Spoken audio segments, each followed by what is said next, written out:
Welcome to the Derek Loudermilk Show. This is episode 345 with Jason Shurka.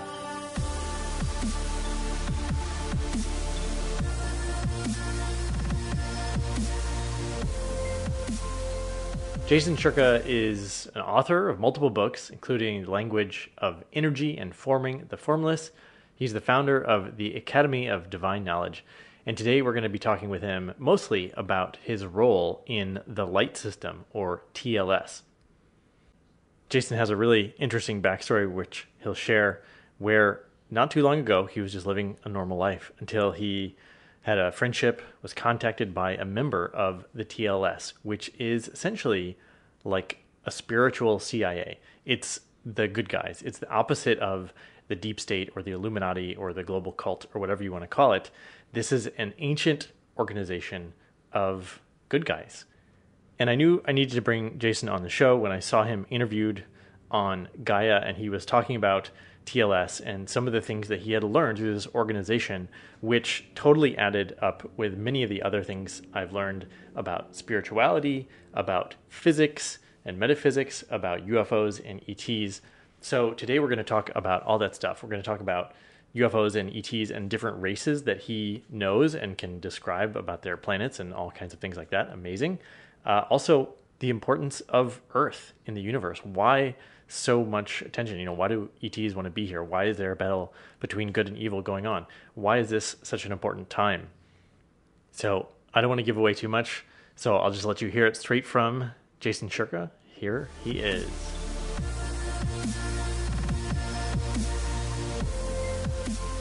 Jason Shurka, welcome to the podcast. Thank you so much for having me. And as we were just sort of briefly talking about before the show, your life has sort of shifted and changed about how public you are. You're now on YouTube. You've got books, and you've got the Divine Knowledge Academy. You've got a couple of books, Forming the Formless, The Language of Energy. And would love to just start with sort of how you got into the position where you are.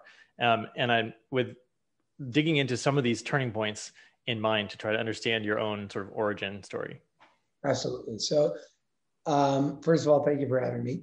I come from a business background. That's kind of what I've known growing up. I went to college for business, real estate, and specifics. And back in 2018, so just about 3 years ago, in June of 2018, I was approached by a specific individual. By the way, before I even get there, let me start with even more of a background. Although I come from a business background, I've always been interested in the more like metaphysical, spiritual realms of life. It's been something that interested me for a while, but it wasn't necessarily like I wasn't doing any of that for my day-to-day job. It was just like on my free time, I would read, all these books behind me. Most of them are spiritually oriented books. That very neatly organized, but that I really enjoyed reading and just growing and learning and evolving and so on and so forth, like all of us, or most of us probably do, in whatever realm interests us. So back in 2018, just about 3 years ago, I was approached by an individual on the street, just like a stranger. And that individual sparked up a really fascinating conversation with me. And I thought that person was a stranger, but he was not. Now I know that. He knew who I was, and he approached me purposefully for reasons that I'm going to explain. But at the time, just thought it was a stranger having an awesome conversation. We ended up keeping in touch. And what started as a stranger approaching me turned into a really awesome friendship. And we spoke about really vast topics. The pyramids in Egypt, ancient technology, ancient civilizations, extraterrestrial life, like spiritual insights, if you want to call them, from reincarnation to out-of-body experiences and so on and so forth.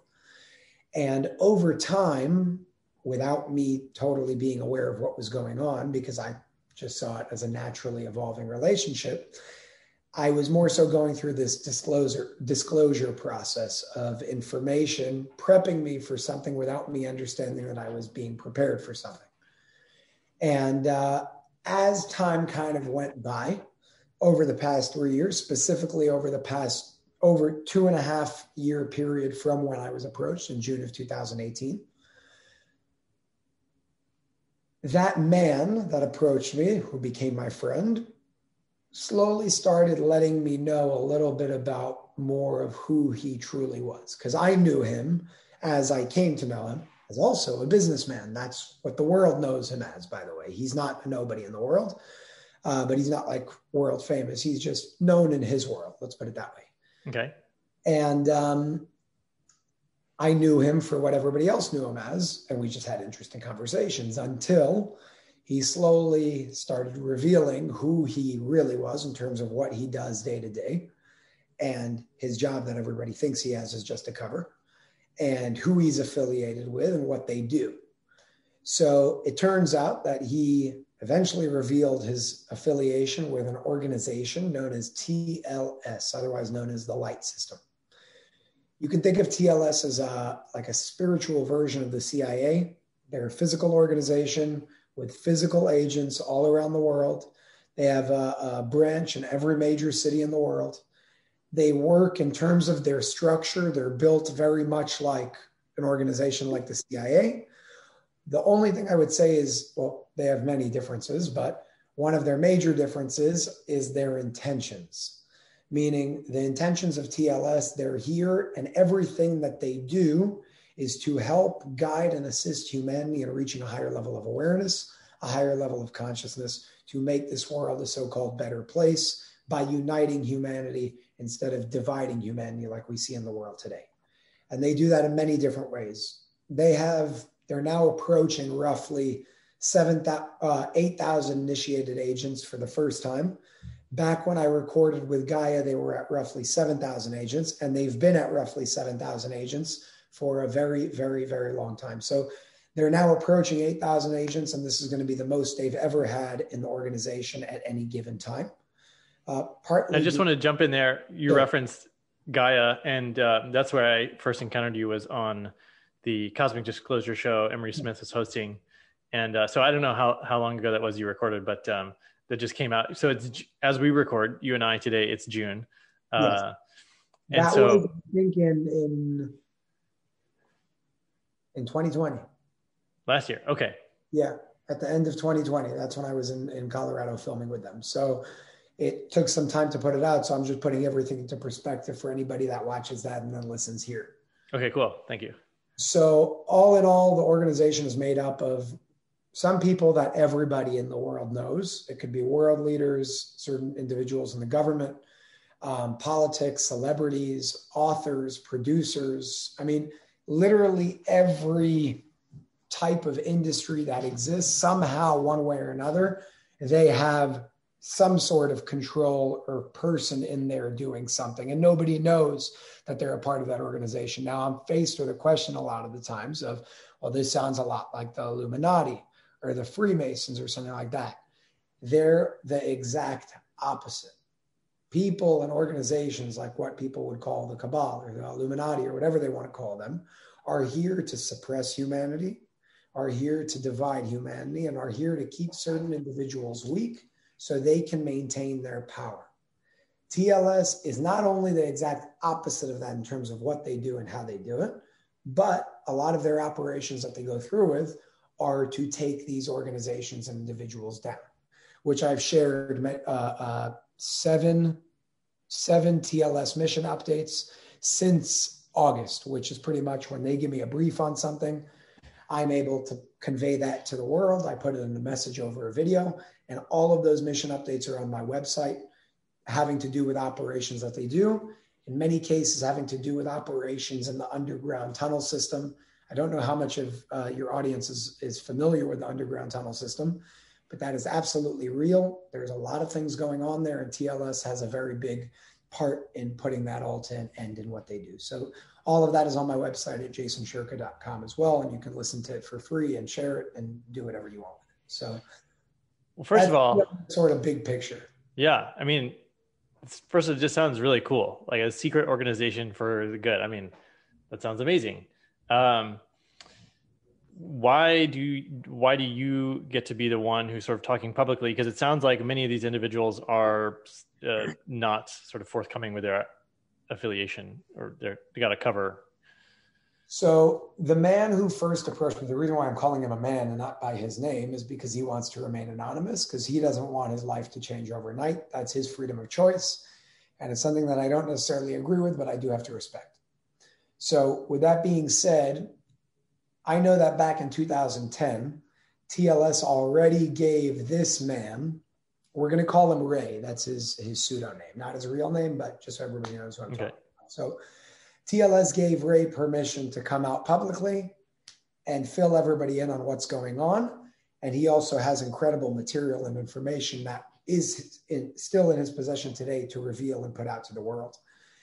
He started, by the way, on a small scale and then immediately retracted it. So there are some people that know what I'm talking about right now, but not many, because he immediately retracted it, stuck to his way of keeping his cover and not kind of taking that big responsibility upon himself. So that was in 2010. Now, I was approached in 2018. In February of 2020, I was invited to a meeting with Ray and a few others. Some of the heads or leaders, if you want to call them, of TLS, of that organization, were at that meeting as well. And it was, it lasted about 12 hours, started at 6 p.m., ended at 6 a.m. And it only ended, I'm giving rough times, by the way. It only ended because something happened. Somebody had to go and we had to bring it to an end. But that was a 12-hour meeting that was just unbelievable and mind-blowing with the things that happened throughout those 12 hours. Now, throughout that meeting, one of the leaders instructed Ray to document something known as the Pyramid Code, which is a document that's for free on my website as well. And I'll explain how it got onto my website in the first place. That was back in February of 2020. I get this document. That the person that told Ray to write the Pyramid Code and document it also told him that he has to give it to everybody in the meeting after he's done documenting it. So it took him about 4 months to put it together. It's not long. It's only about, it was originally written in Hebrew. Ray happens to be like his native language is Hebrew. So that's what he knows best. He wrote in Hebrew. It's about 31 pages in Hebrew. It was translated into English and it's 44 pages in English. And when I was given that document in June, I read it. It's absolutely mind-blowing in terms of the information that's put forth over there, specifically having to do with a certain reincarnation, having to do with certain individuals, myself included, that I do not remember. I'm going to say that up front. I do not remember what is written in that document, but I happen to be a part of that document. And many different things having to do with ancient Egypt, the building of the pyramids, who built them, how they built them, why they built them, and how that mirrors what's going on in our world today. So he gave that to me in June. I read it. It was incredible. And I understood about a week later that this document didn't have to be kept a secret. It could actually be published publicly. So I asked Ray, why aren't you putting out? And the same reasons why he wasn't putting out the past material, because he has his cover, he has his family, he's established in his life for what people think he does. He's working behind the scenes with TLS. He wants to keep it that way. And he doesn't want his life to change. In his words, he said, listen, when I die, they can publish whatever they want, but I don't want to deal with it while I'm alive. So I said, listen, I hear you. I don't agree with you. I think it's a crime against humanity to hold certain information back because it doesn't fit what's comfortable for you. But I do understand where you're coming from. Because listen, with that type of information, you get criticized. People call you crazy. You know, his family is the type that would probably put him in a mental institution. You know, it's like, it's things that he didn't want to deal with. Okay. So I said, listen, I don't care how we do it. We're getting this out. Okay. So we're going to figure it out. We're going to come down to a compromise. We're getting this document out no matter what. And it took him some time. He came back and he spoke to a few people at TLS as well, some of the top people. And he came back to me and he said, listen, I hear you. I understand you. I don't think this, he says, I don't think this document will make a change in the world. But if you want to put it out so bad, no problem. You're going to publish it. You're going to take my name off of it. You're going to take everybody else's name in there that's associated with me, and we're going to change the name so they can't tie it back to him so nobody can know his identity. and feel free to put it out in whatever way you want. And that took me off guard completely, caught me off guard completely, because again, I was approached at that point about 2 years ago, at that point. Yep. You know, for an organization with such power, with such, I mean, with a magnitude that you can't even comprehend, people that are there for 30, 40, 50 years still can't comprehend the magnitude of what's going on here. And for him to say, listen, you're going to be the one to publish it, it was a massive blow in the best way possible.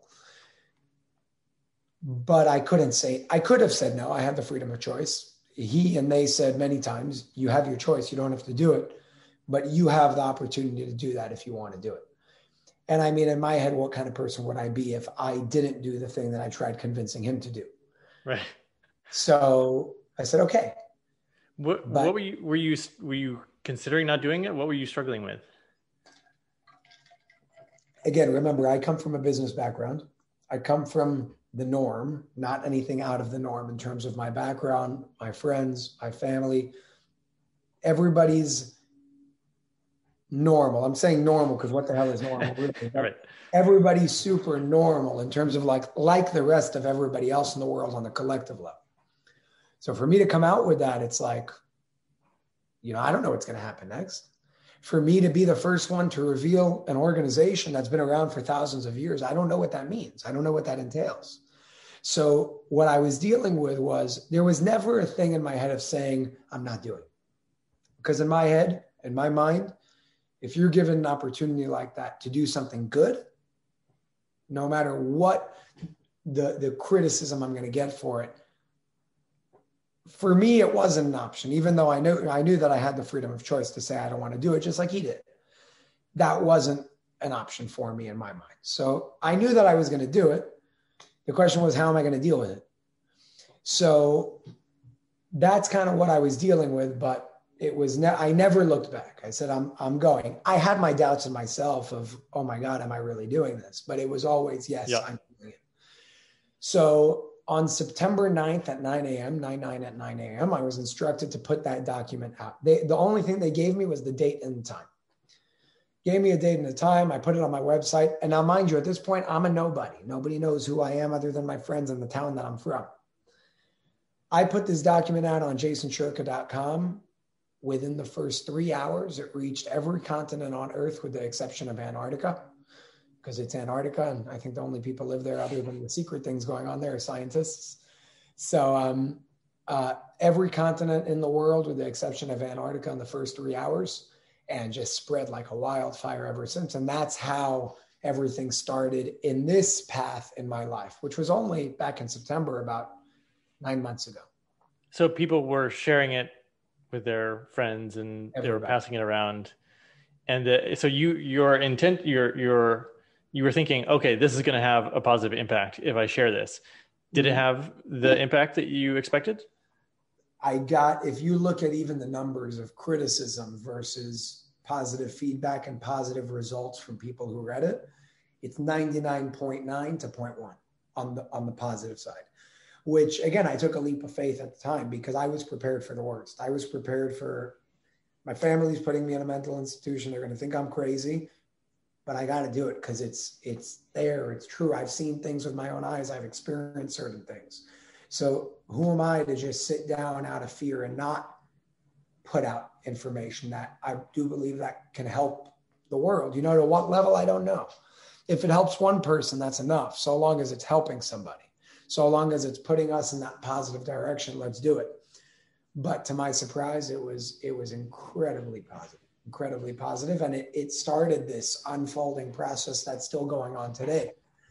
So that was last September. That's when you're talking about 8 months ago. Or I guess that's 9 months ago now. 9 months ago. Okay. Wow. And since then you become sort of a public figure, you know, you have, when I checked, you have almost 50,000 YouTube subscribers and, you know, interacting with a lot of people. You're hosting interviews, you're putting out your own content, and all this stuff. So I'd love to just get a sort of a picture of your current, you know, obviously, you know, you're doing these interviews. What's your current sort of daily structure like? And are you still doing some of the stuff that you used to do in the business and real estate world? So yes and no, in terms of what I used to do. I don't make a dollar off of what I used to do anymore. It was a family business. So I told them, I'm with you always if you need help, but I don't want to be compensated for my work over there because I'm not doing much at all. Most of my work has to do with now, I mean, day to day, a lot of interviews, a lot of talking to people all around the world, a lot of content being produced. Right now, I just got back from New York City. I live in New York. I just got back from New York City, and I was doing a walkthrough in Union Square Park because on June 20th, I'm putting together a unity rally where we're bringing together people of all nationalities. Everybody's bringing their flags. I got a few DJs to come and play some awesome music. And we're just going to have like a little party to celebrate our differences while still all being one and human beings. So that's like one of the things I'm doing. And it's all different. There's no real structure of hours, which is another thing. It's like, it's new to me. I've never done something like this before.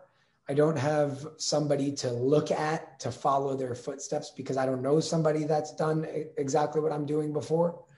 So I'm just kind of figuring it out on the way, and there's different projects, initiatives on Friday in just a few days, or Thursday, I'm flying out to Maine to go meet this producer to help me film a documentary for an initiative we're starting called One Soul at a Time, where we're going to be taking homeless people off the street in New York City and making them not homeless anymore by giving them the means to not just give them something, but teach them how to become a part of society again, helping them find a job, helping them find a place to live. So it's all these different things that I'm passionate about that really surface differently all the time.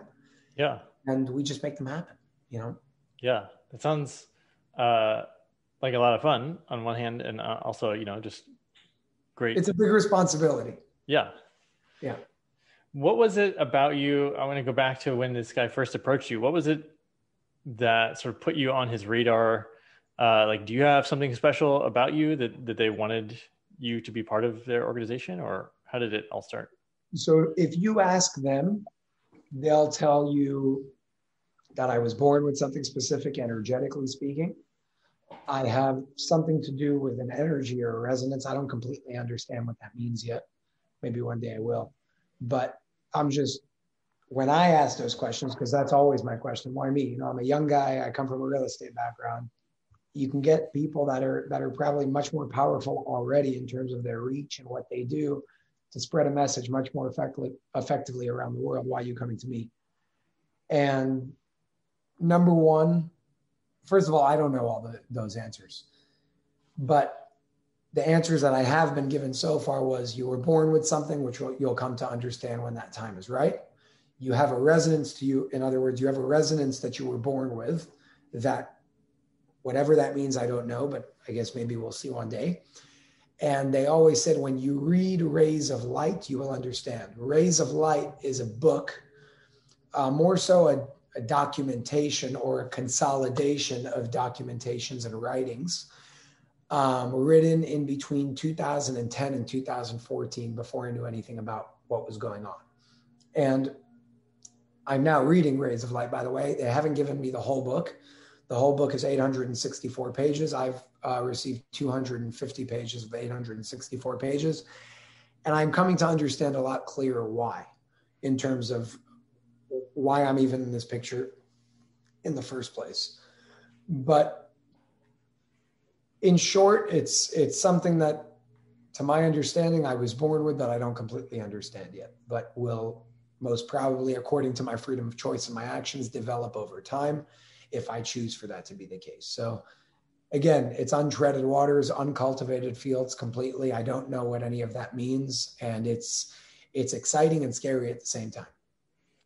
Yeah. And I think it might be possible to have your ego get wrapped up in it and thinking like, boy, I'm tapped to be part of this special secret organization. When I was in Boy Scouts, and we got elected to be in the Order of the Arrow, which is sort of a service organization, but it's also a little secretive, and they have, an initiation process and things like that. It felt really cool to be part of.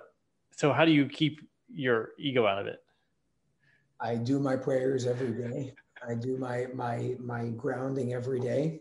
Again, remember, I'm a human just like everybody else. There are always things that come up and that get in the way that I do my best to always learn from. Nobody's perfect, even though everybody's perfect, but you know what I mean. And it's something that I'm dealing with in terms of, I personally don't like to be praised. I find it to be very weird on a personal level. Mm-hmm. I don't know how to deal with something like that, because over the past few months, I've had both individuals calling me crazy, but more so individuals talking to me like I know everything. And I don't, I don't. And that's the most, I would say, interesting obstacle to deal with. I'm always on the same level as everybody else, but I do my best to make sure when everybody thinks otherwise, where they look up to me, I do my best to just like we're here, together. Mm-hmm.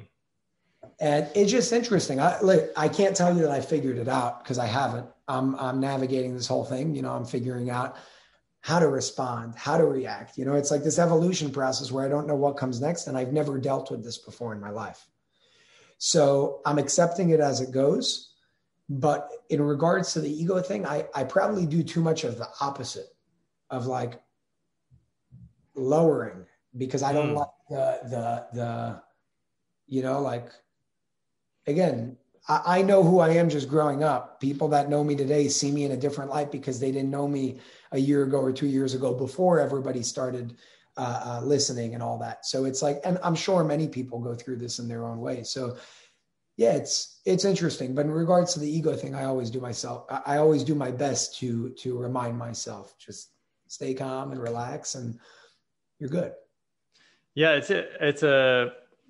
I feel like we're seeing you in the middle of sort of becoming the next version of you. So it's kind of a cool snapshot as we record this.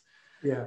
I'm curious, because you said, you got all those books on your shelf, you enjoyed learning about metaphysics and spirituality, but then this guy started telling you more information. You got information from TLS that was sort of eye-opening. What was some of the stuff that really blew your mind that you weren't expecting? There's extraterrestrial life living here in New York City. I say here in New York City because I'm right near New York City, but they work with extraterrestrial life on a physical level. They use their crafts for certain operations. I would say probably the most mind-blowing things I'm not at liberty to speak about, but big picture, it would be, I feel very connected to the whole extraterrestrial aspect of things, probably because I've always been in resonance with like unity. I've never understood how people see all these differences and hate each other for it. And it just doesn't make sense to me. So there was a lot of validation and confirmation for me when it came to them, and information and experiences with them, and certain things that I was put through on every level. But I find the extraterrestrial aspect of things, specifically to do with their level of awareness, is the most liberating aspect to all of this, because it shows that we could do it too. We could reach this level of unity on an intergalactic level. We just have to become aware and change our resonance energetically in order to do that. So there were many things, but overall, just the big picture of, growing up, I never believed that we were being told everything, and being put through certain things and experiencing certain things and learning certain things from TLS and Ray specifically. It gave me a lot more confidence and power within my heart to continue moving forward, even with certain individuals calling me crazy. But with all that, it's like, and this one I'm sure many people can resonate with, the more you know, the more you kind of like, for me at least, the more I learn, the more so-called difficult it is to just be normal with everybody else because you see things differently. Mm-hmm. So the conversations I would have had 2 years or 3 years, no, for even 4 years ago, 5 years ago with my friends and going out and all this, it's different now because of certain things that I've experienced and certain things that I know. And I'm very grateful for it. There's also this side of like, wow, that how they say ignorance is bliss, but you can't go back. Yeah. So just kind of making the best of the situation as you learn and finding your tribe on the way would be also what I've been going through over the past few years. And it's an interesting journey. Was there anything that you were told that you didn't really get until you had an experience to sort of confirm it for you? I have to think about that one. And what I'm getting at here is that people are often looking for seeing is believing, or there's some sort of proof of, I hear that people are talking about this, but I haven't experienced it. So I don't know if I can really trust just the chatter. Yeah, I would say the idea of time being an illusion. Okay. It's definitely, today in our collective level of awareness, it's a concept we speak about, but experiencing time as an illusion or as a relative reality instead of a fundamental reality, or it's a completely different thing. And just to the level I experienced that throughout that meeting of 12 hours, I didn't know 12 hours passed at all. 12 hours is a long time if we think about 12 hours. But there were certain things that were done in my experience of that meeting that it's almost like the perspective and the level of awareness and the resonance was changed. So the experience changed completely as well. And yeah, I would say the illusion of time through experience was a big one, because it was always something I spoke about, but experiencing it is different. It's different. Would love for you to expand a little bit more if it's possible to explain the illusion of time. You can't. I can explain it, yeah, but you'll never understand the experience until you experience it. It's just there's certain how there are certain things that exceed the limitations of words. It's just sure. It's an experience, it's a knowingness, it's a feeling, but it can't necessarily be explained to its fullest extent. But I could talk about the illusion of time conceptually, and to make it super simple, because a lot of people make it very difficult and like this complex idea that blows your mind. And it is very simple on the conceptual level if we explain it the right way. So what is time? Time is the measurement. It's a tool that we created to measure how far and how long it takes for light to travel from point A to point B. That's what time is. So a light year is how far light travels in what we call 1 year. In the amount of time, and it's all relative, the amount of time it takes for Earth to go around the sun once. So we call that 365 days. We call that 1 year. So light travels at 186,000 miles per second. At that speed, if you were to travel at that speed for 1 year, you would have traveled the equivalent distance of what science calls 1 light year. Now that means that if I'm standing 1 light year away from you, which is 186,000 miles per second times the amount of seconds there are in 1 year relative to Earth time. If I'm standing that distance away from you and I turn on a light bulb, the light bulb is on, but you're only going to see it turn on 1 year later because it takes that much time for the light to reach you. So that means that time is relative to where you are, your perspective, your level of awareness, and where you are relative to something else. That's what Einstein spoke about with his theory of relativity, or theory of general relativity, showing that time is relative. With that being said, that light bulb that I'm talking about, we can also call the sun or stars. The sun, in terms of its distance, is 8 minutes away from us at the speed of light. That means if the sun exploded and shut off right now, we would still have 8 minutes of light here on Earth. The closest star to us, with the exception of the sun, is 4 light years away. That means that when we look at the stars at nighttime, we're looking at the past, and the closest we're looking at is 4 years away, because that's the time it takes for that reality, that light, because that's what reality is, to reach us. And what I find mind-blowing, but so simple, according to that very simple logic of light moving, is, every other day we hear scientists coming and saying, wow, we found a planet that looks like it has life on it 10,000 light years away. Mm-hmm. And what they're really looking at is the light of a reality 10,000 years ago, even though they're perceiving it in this present moment from Earth. The light that's reaching us is only reaching us now, but what's happening there, the planet may not even be there. We're just perceiving its light. So with that being said, if we were to stand or teleport hypothetically in this moment, right here, right now, to a star or a planet 3,000 light years away from Earth, and we took a telescope and looked at Earth, you wouldn't see Earth at the year 2020. You would see Earth in the year 3,000 years before 2020, probably seeing the pharaohs and the Egyptians and the pyramids being built sometime around then. Different timeline, but you know what I mean. So with that being said, conceptually, that's the best I can do to explain it. But with that being said, that reality of, let's say, the Exodus that long ago is happening right now somewhere else, according to somebody else's perspective of how long it took that light to reach them. And that's our illusion of time, because we're so in this third dimensional reality that we think that this is the only reality that exists. And the truth is no, this is just one of an infinite amount of perspectives that exist. What we experience right here, right now, is one perspective of an infinite spectrum of light. And based on how we move and where we move, we could go back in time, but we can't change it.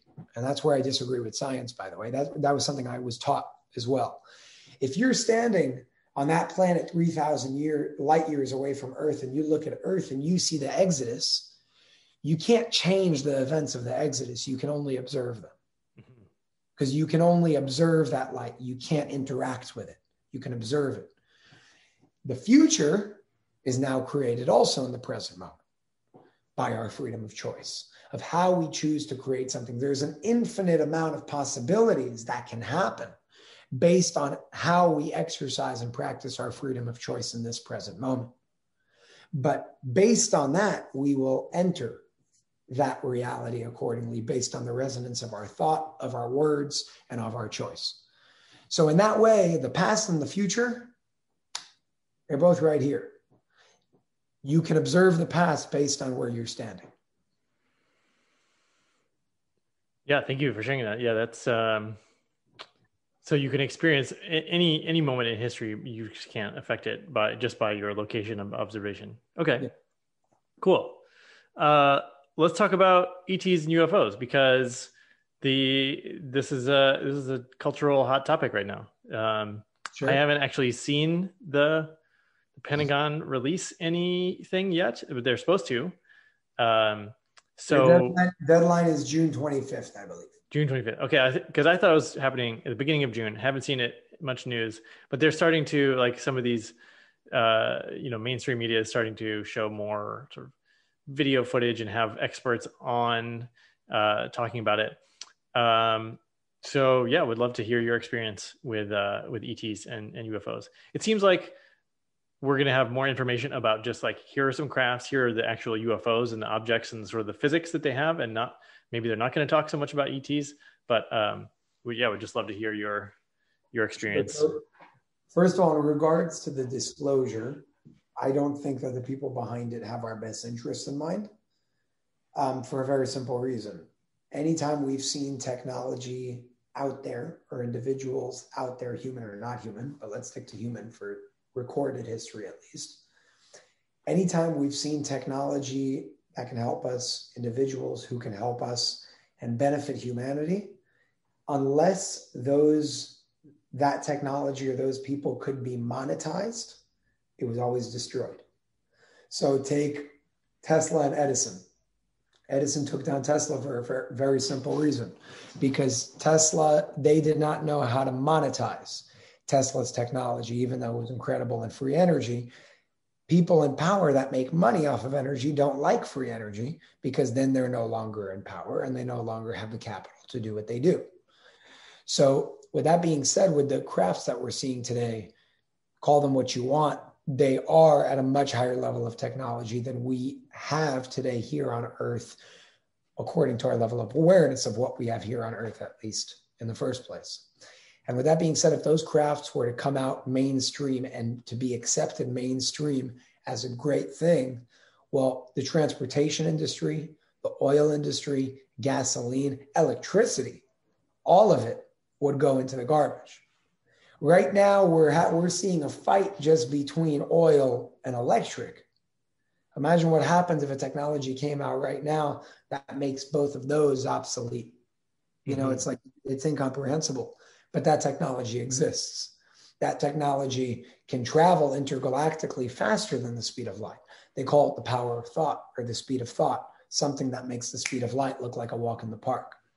So right now, we're so physically oriented. People like Jeremy Corbell, people like Bob Lazar, who I love, by the way, and I think that they're great. But Bob Lazar talks about element 115. And they say if we stabilize element 115, that's the missing formula to making these crafts work. And he's absolutely wrong, because the way these crafts, well, he's partially wrong. The way these crafts work are not just physically speaking. It's not just physical technology. There's a spiritual technology behind it as well. So with all the physical technology that these crafts need to operate, they also need the consciousness of the operator that's transferred through the hand, that's connected to a dashboard in those crafts, at least the ones that I know of. So picture you walk into this craft, no matter how big or how small, and there are small ones and there are ones that are the size of New York City and multiple football fields put together. Wow.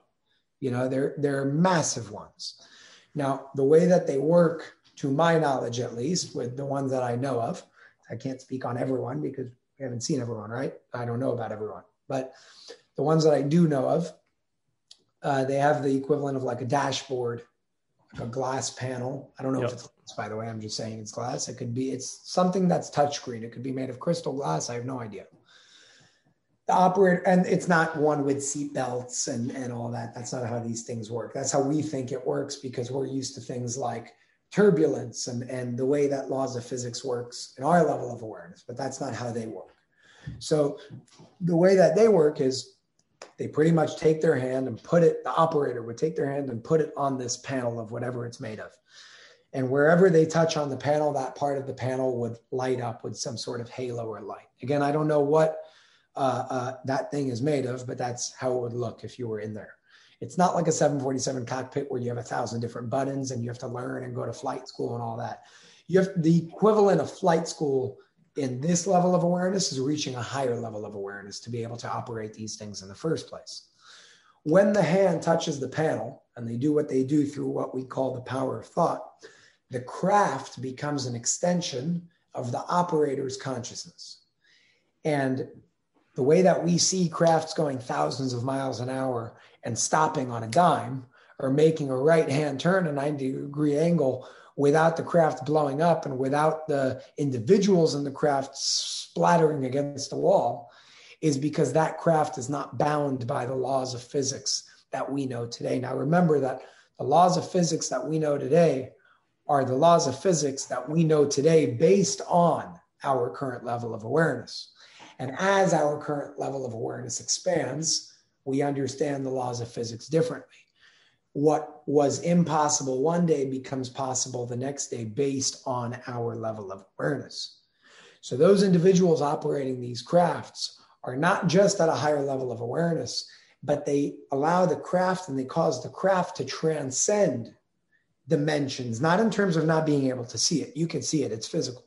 In terms of what it's able to do. In other words, go 5,000 miles an hour and stop. Or literally bounce out to a point where you think it teleported and it's just going really, really fast, faster than the speed of light through the power of thought. So That's how these things would operate, to my knowledge, at least. But it has to do with physical technology.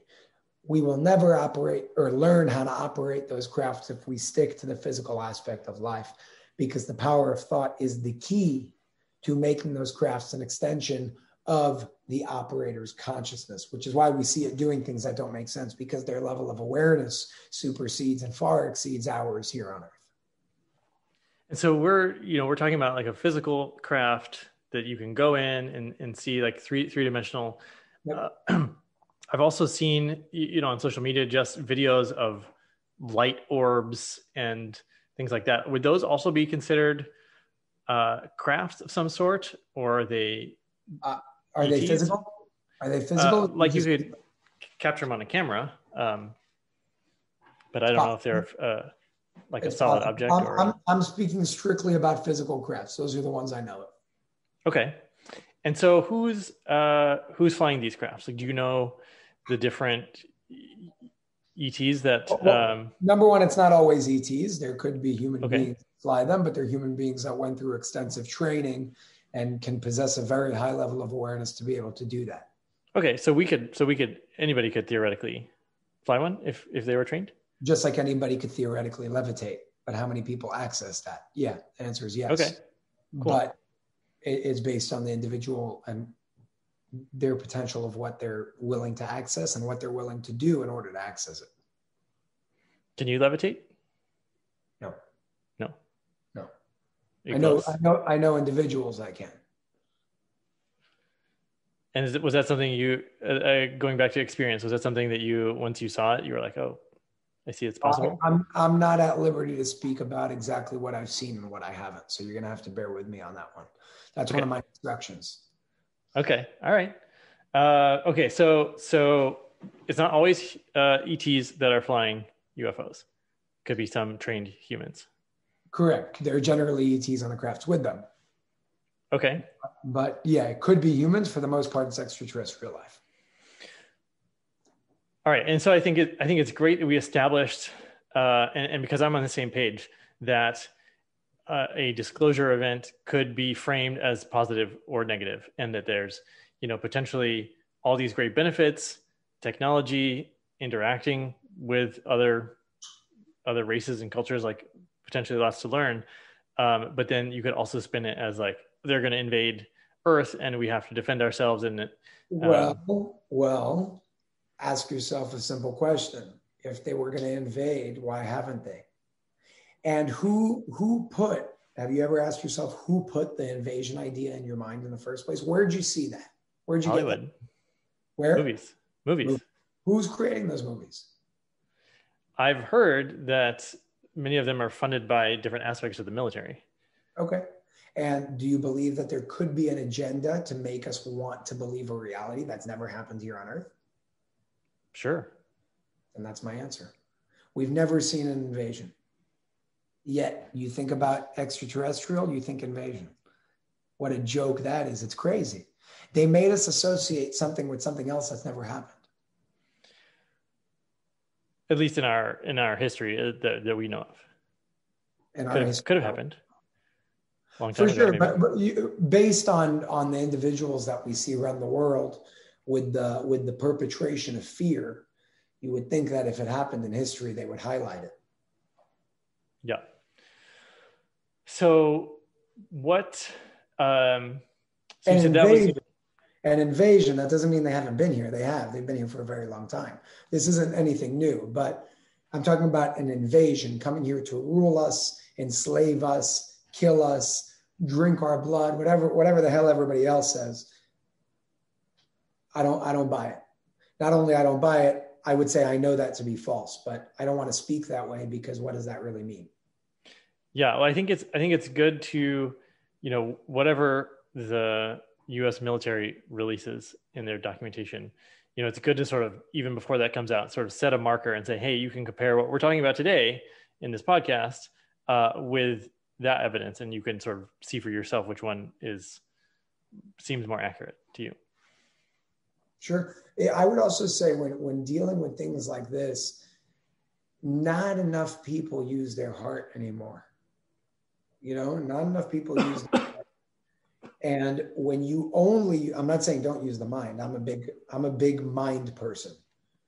But if you only use the mind, you can be deceived many, many times. If you only, are you good? Excuse me. No worries. All right, thank you. So if you only use the mind, physical proof can come out and you can refuse to believe it, which happens always. You know, people always say we want evidence, we want proof. Well, what does that really mean?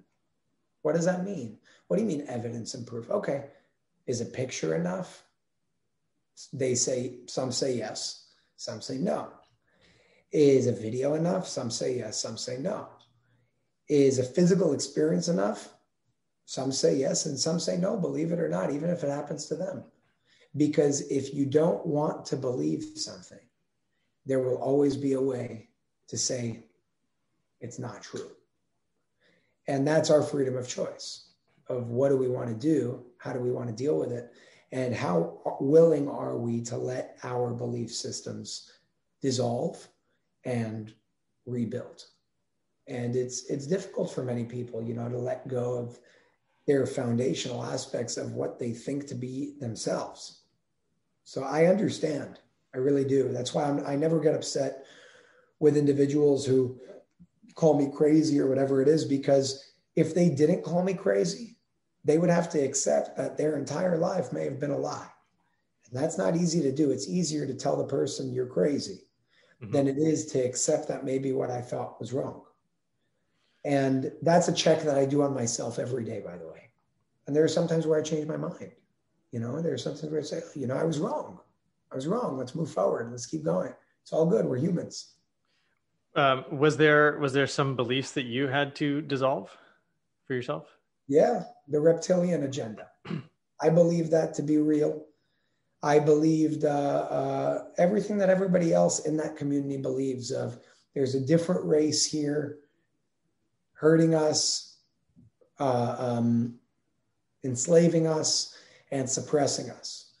There is a race here hurting us, suppressing us, and controlling us, but they're not of a different race. They're called human beings, and they act through the reptilian part of their brain. It's called the hindbrain. That doesn't make them not human beings. It just makes them human beings acting out of a different level of awareness and a different level of consciousness.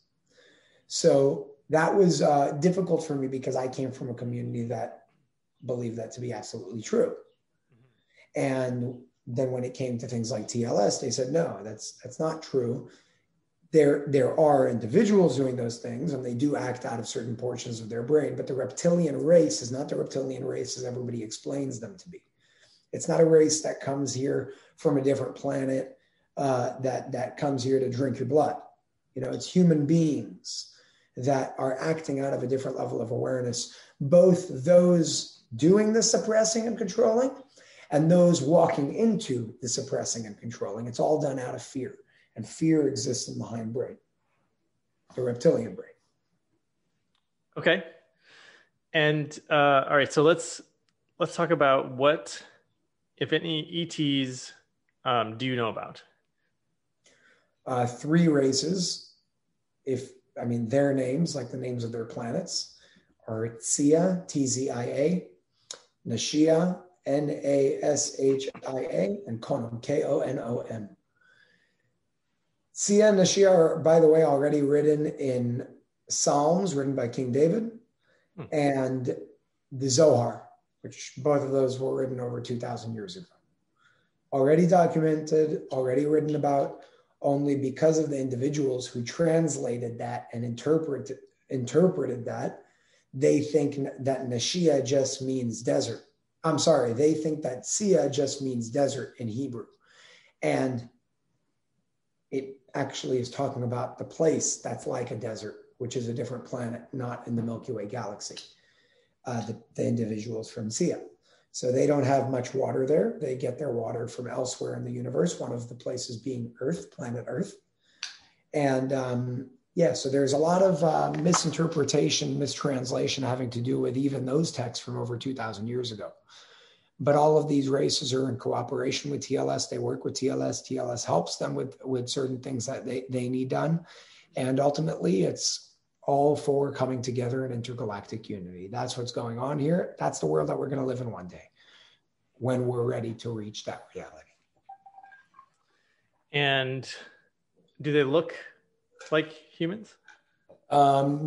Sia looks like humans, Norwegian looking, Scandinavian looking, much taller, anywhere between 7 to 9 feet. Blonde hair, green eyes, and white, but like with a tan. So it's always sunny over there. It's very warm. It's very hot. It's about 140 to 150 degrees Fahrenheit on their planet. They have a water shortage, which is why they have to go to other places to get it.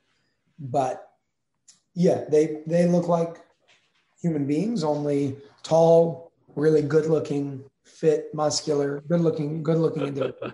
Really Scandinavian looking models, put it that way. With nice long hair, both sides, both genders, I mean. Mm-hmm. When it comes to Nashia, also human looking, a little less. They don't have noses and ears. They have more so holes on their faces and on their heads, okay, as their noses and their ears, but they look like Mayan people.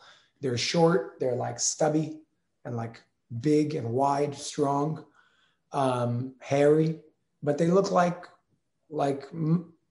if you were to think of like a Mayan person or a Mexican person that's on the shorter side and thicker, that's what they look like. And their planet is very green, very rich in water. They don't have oceans or lakes, by the way. All their rain goes straight into the ground. So their ground is it's filled with a lot of water, and it's very, very green. But no formal like oceans, lakes, or things like that, or rivers.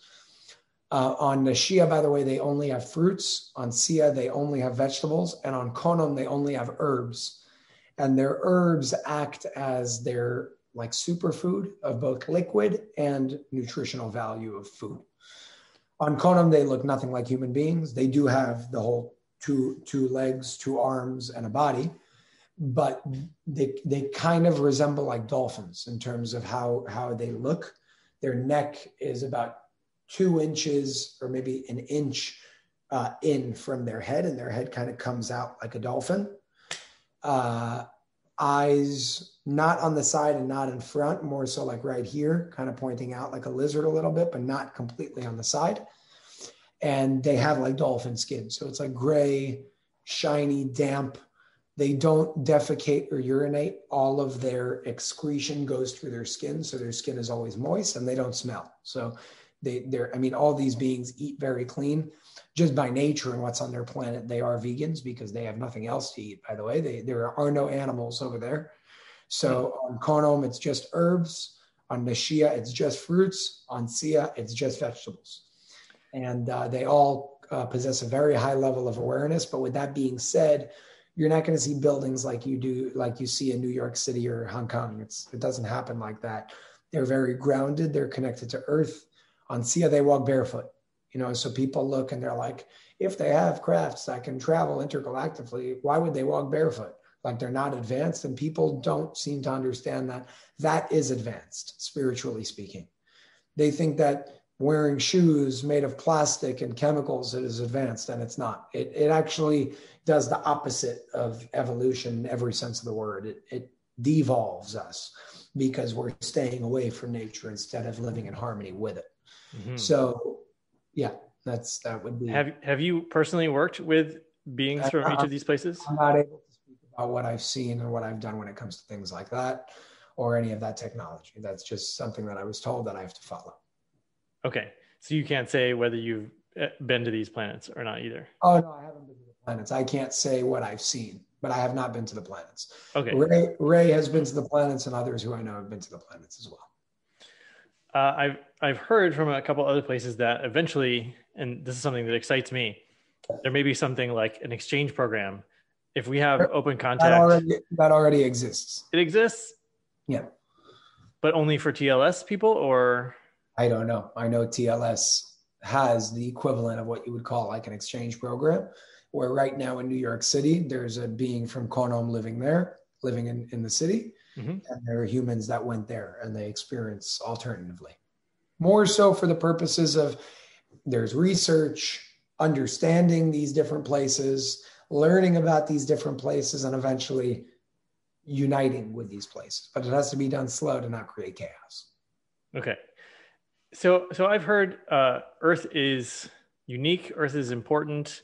There's a lot of diversity here. There's a lot of, if ETs are coming here to learn things, that there's something special about Earth itself, the civilization here. Maybe you could talk a little bit about like why is Earth important or special? Well, okay. Earth on the physical level holds the physical geographical location that is believed to be where, and it's an oxymoron, where creation started as we know it. I say it's an oxymoron more so in regards to my awareness because creation never started. That's not how it works. Energy can't be created or destroyed. But in terms of our experience of physicality, that's where it physically emerged from on Earth. The actual geographical location of that, not just energetic center of Earth, but also of the universe, meaning where everything emerged from, is known as what is today to be the Dome of the Rock in Jerusalem, which is what everybody's fighting over, that part that everybody's fighting over. Huh. Today it belongs to the Muslims. It used to belong to the Jews. And before that, didn't belong to anybody because all those religions were something that was created at a certain point. So that geographical location in of itself existed before religion. Religious leaders were attracted to it because of its spiritual significance that they understood at the time. So Earth holds the physical, energetic, the physical center of the universe. When I say physical, I'm not talking about if you were to measure it. I'm talking about almost like physical and energetic center, meaning like the heart chakra is the center of the 7 chakras, but it's not in the physical center of the human body if you were to measure your height. Okay. It is the center, energetic center. So that's how you can allocate that understanding to the idea of the energetic and physical center of Earth being the center of the universe as well. With that being said, the what they would call like the godly or divine light that exists on Earth is very high, more so than other planets, even though those other planets have reached incredible heights. And what's weird is that with us having that incredible godly light and divine light, we have the most problems. There was a point where we didn't have all of this chaos here on Earth, which again doesn't change the fact that it was where everything started. Humanity evolved in the way that it evolved, and it corrupted itself in the way that it corrupted itself due to our freedom of choice. And that's not a good thing or a bad thing. It's just a human experience that we're going through. So with that being said, Earth is a very significant place specifically because of that in and of itself. On top of that, we're the only planet with the diversity that we see. You go to any other planet, unless they have, actual visitors from other places, they all look the same. Think about it like Asia. You go to Asia, everybody, or you go to China, everybody's Chinese. With the exception of the diversity. You go to Africa, with the exception of other places, everybody's Black. Think about it like that in other planets where the whole planet is one race. We are the only planet that has diversity to this extent, to this level. And it's because we're a mix of different races. We're a result of the interbreeding between different races. We're the offspring of that. Matter of fact, in Hebrew, the biblical word for earth is tevel. Tevel means a mixture. So there was an understanding of this already thousands of years ago. So we're talking about human diversity. Are we also talking about botanical, other species of, across the kingdoms of life, diversity as well? Yeah, well, again, if you were to ask what I've been taught, I haven't been to these planets, but what I've been taught, animals don't exist anywhere else. We're the only planet with animals, but I'm specifically talking about not just the diversity of life as a whole, the diversity of life as we call humanity. And so differentiating between an animal versus so obviously there's living organisms that you're talking about on these other planets, but they're not animals because their level of awareness is higher, or what differentiates? No, I'm talking specifically about like a deer, a monkey, an elephant, a lion. Things of that nature are Mhm. not. My question is always, what's the ecosystem like? But I've never been there. So it's a question that I still have to learn more about. Okay. Interesting. Okay. Wow. Where would you like to take this? Is there stuff that I haven't asked you that you think is important to touch on?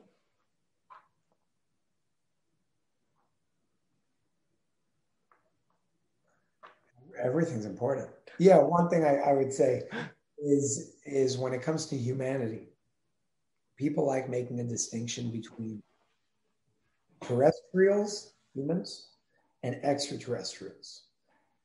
And what does that really mean? What do you mean humans? We are the offspring. You see it in our diversity. You see it in hieroglyphics from Egypt. You see it. We are the offspring of individuals who did not come from here. So are we human? And if we are, what does that mean? In my eyes, human just means what we've become acquainted to and what we've become used to that somewhat looks like us.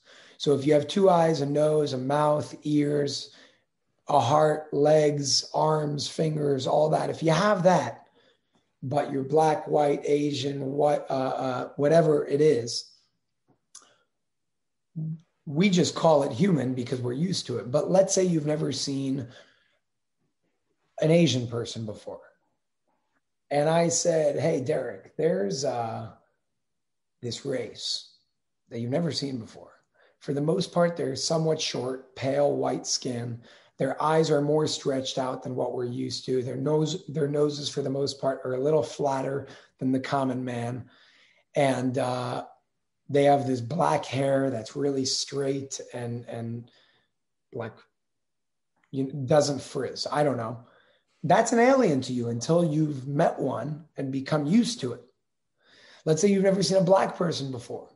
And I said, Derek, there's this race out there that's pretty tall for the most part. A lot of them are tall. There are short ones every so often, but they're tall. They have bigger lips, bigger noses, smaller ears, really, really dark skin. And for the most part, brown eyes. You see every so often blue eyes, green eyes, but for the most part, brown eyes. That's an alien to you until you've become acquainted to it. And then you say, oh no, that's just an African American. That's a black person. Oh no, that's an Asian person. Oh no, that's a Caucasian. Oh no, it's like, so what is an alien and what's a human really? Other than, because we all come from everywhere. If you even look at what we're made of, chemically speaking, what makes us up exists on different planets and different stars that are not just part of Earth. So with that being said, I call an alien just something foreign to our awareness, not necessarily extraterrestrial, just foreign to our level of awareness that we didn't have a chance necessarily to become acquainted with. Okay. Yeah, that's a good way of looking at it. It's something that just occurred to me to ask you because you talked about you were surprised that there wasn't reptilians, but there are still sort of the bad or sort of negative agendas. And it sounds like TLS is trying to, just close out those negative agendas. Maybe you could just talk a little bit about this sort of, I don't know if we can call it a battle between good and evil or a process of raising our awareness. Maybe you could just speak to that. I'll focus on the last thing you just said of the raising our awareness part. When it comes to TLS, a lot of people say if they're so powerful, if they have such incredible technology and such incredible people working for them, then why do we still have evil in the world today? So first and foremost, I want to say TLS is not responsible for humanity. Humanity is responsible for humanity. TLS can guide and assist along the way, but we have our freedom of choice to make this world what we want this world to be, based on what we choose to create in this world and allow to exist in this world in the first place. With that being said, I'm sure that TLS can wipe out every evil individual and organization right now. As a matter of fact, I know that they can induce a heart attack on somebody without even touching them energetically. That can be done. The question is, why aren't they doing that? Well, don't get me wrong. On the way, they do things like go into the bases of these organizations where they keep their resources, and they take those resources and they destroy their resources to deprive them of what gives them their power in the first place. Okay. But if you were just to go around killing individuals that were evil, so-called, it wouldn't do much because those individuals would be replaced. So TLS understands that and therefore acts through that level of awareness. In other words, if you were just to focus on taking down evil without focusing on what allowed that evil to exist in the first place, then it's the equivalent of doing surgery to remove a tumor when you have cancer, instead of understanding what caused the cancer in the first place. Mm-hmm. What caused the cancer in the world in the first place, energetically speaking, and in the world that we see today on the collective level, is not the few who control the many. It's we, the people, who allow the few to exist in the first place, who elect that few into power, who allowed that to be a creation of our collective consciousness in the first place.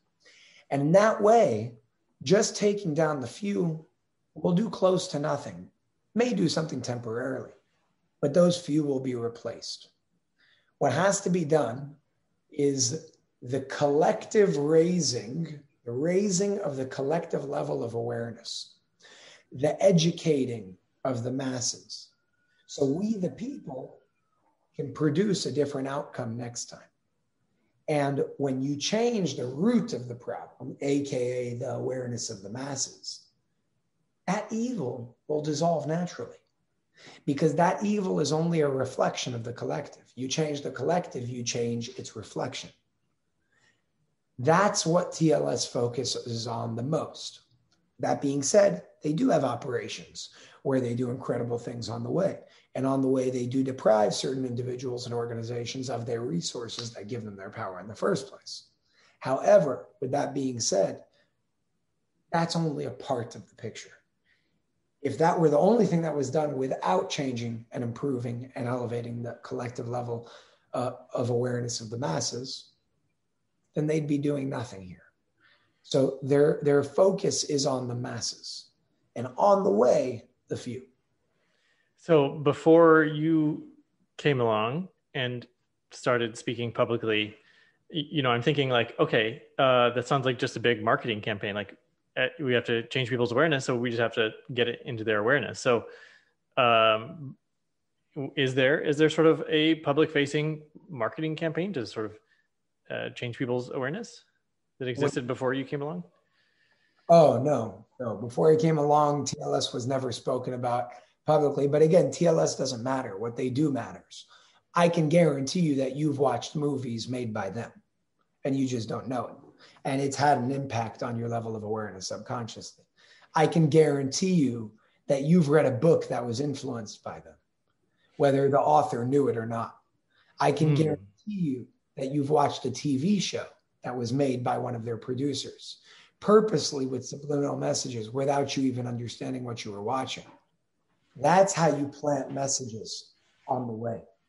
And you change things without people really understanding who's behind that assistance of evolution in the first place. So that's how they've been doing it. So theoretically, both sides could be using movies and books. And Absolutely. So subliminal messages from the quote good guys and the you see how they did it in Hollywood already on the other side with associating extraterrestrial life with invasions and killing. Right. It never happened. What's an example of a book or a movie that might be? I can't share that. Can't share that. No. All right.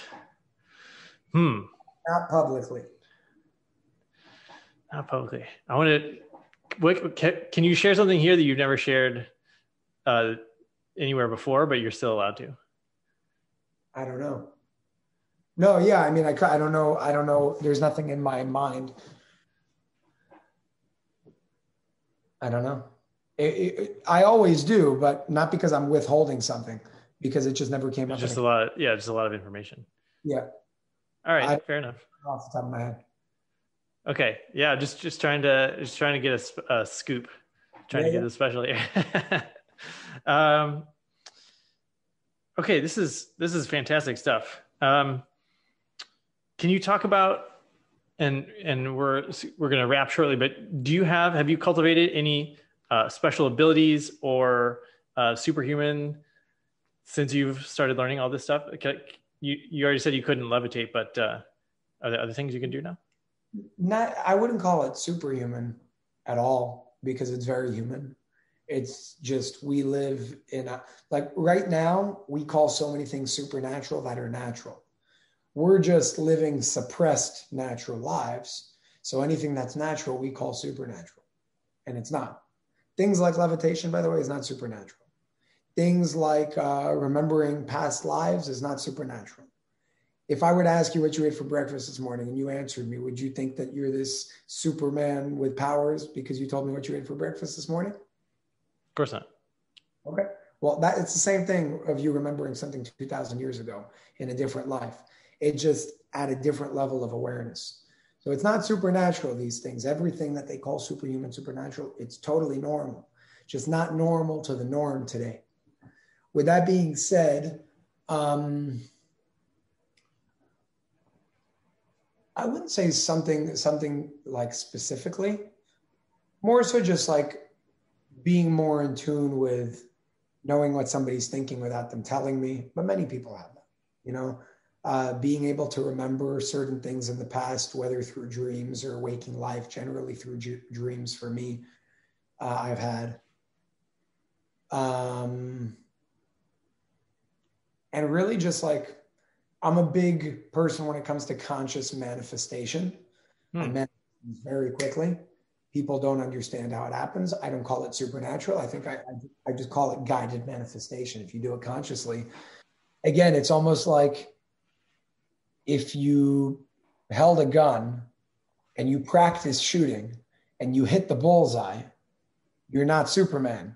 You've just practiced shooting a gun and you've hit the bullseye.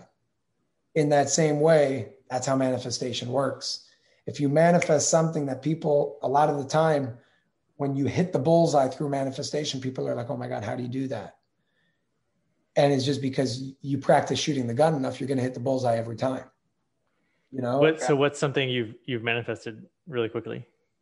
everything, everything you've ever seen me do, everything that I've ever done from the pyramid code. And with that being said, by the way, it's not me doing it. That's another thing that's a key to manifestation.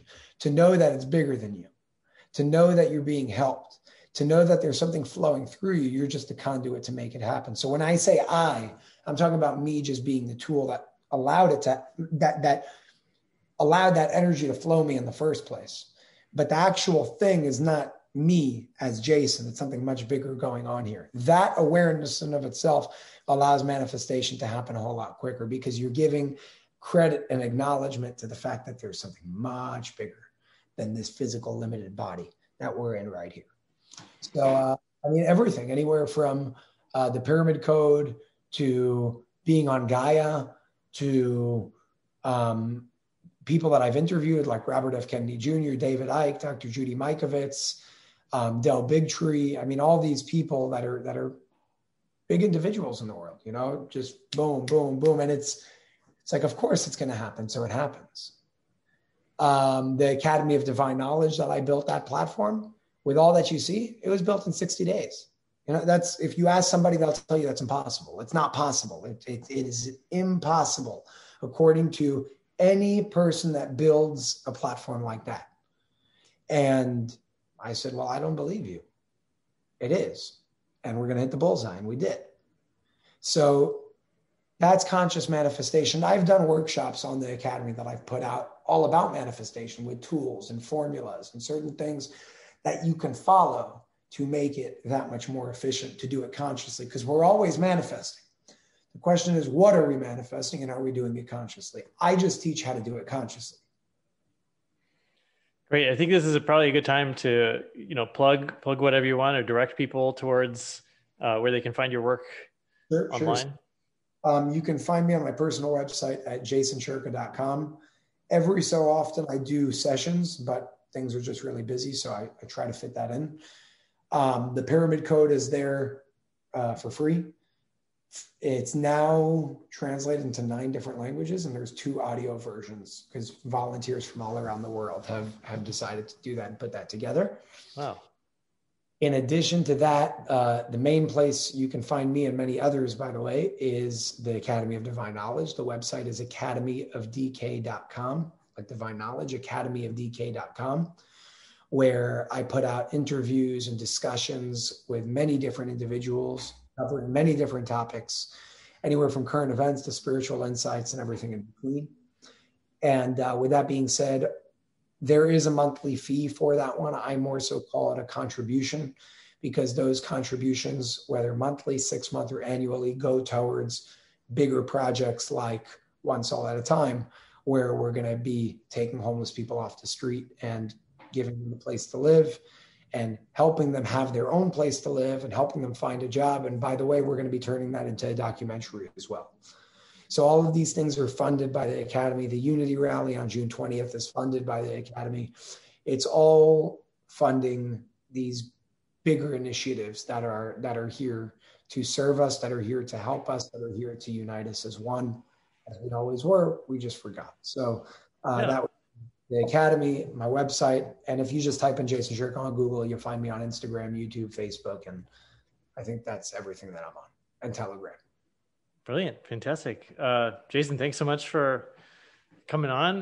Fantastic discussion, and shared a lot of stuff. I know you're going to open a lot of people's eyes, and it was fun to have you. Awesome. Thank you so much. I appreciate it. Thanks, Jason.